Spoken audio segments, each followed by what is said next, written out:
రీసెంట్గా నేను పల్లవి వాళ్ళ ఇంటికి వెళ్ళానండి. అదే మా ఫ్రెండ్ అని చెప్తాను కదా.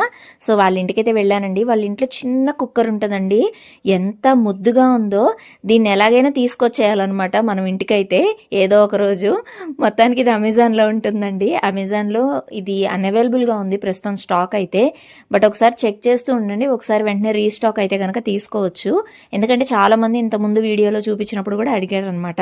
అందుకోసమే చెప్తున్నాను. ఇంతకీ పల్లవి ఎవరో చూపించలేదు కదా మీకు, ఈ వీడియోలో మీకు చూపించేస్తున్నాను. తినే అనమాట. ఫ్రెండ్ అని చెప్పడం కంటే సోల్మేట్ అని, సిస్టర్ అని చెప్పచ్చండి. నాకు నిజంగా ఎంత కలిసిపోయాం మేము చెప్పలేమండి. అంత క్యూట్గా అనిపిస్తుంది మా రిలేషన్ నాకే చూడడానికి. అండ్ అలాగే శ్రీ అంటే తన బాబు అనమాట. తను కూడా నన్ను పెద్దమ్మ పెద్దమ్మ అని పిలుస్తాడండి. నిజంగా పెద్దమ్మ అని పిలిపించుకోవడం కూడా నాకు ఎంత హ్యాపీగా అనిపించిందో. రిలేషన్ అనేది నిజంగా మనకి దేవుడు ఎక్కడో దగ్గర ఇస్తాడండి మంచి రిలేషన్స్ని. అవైతే మనం ఎప్పుడూ పోగొట్టుకోకూడదు.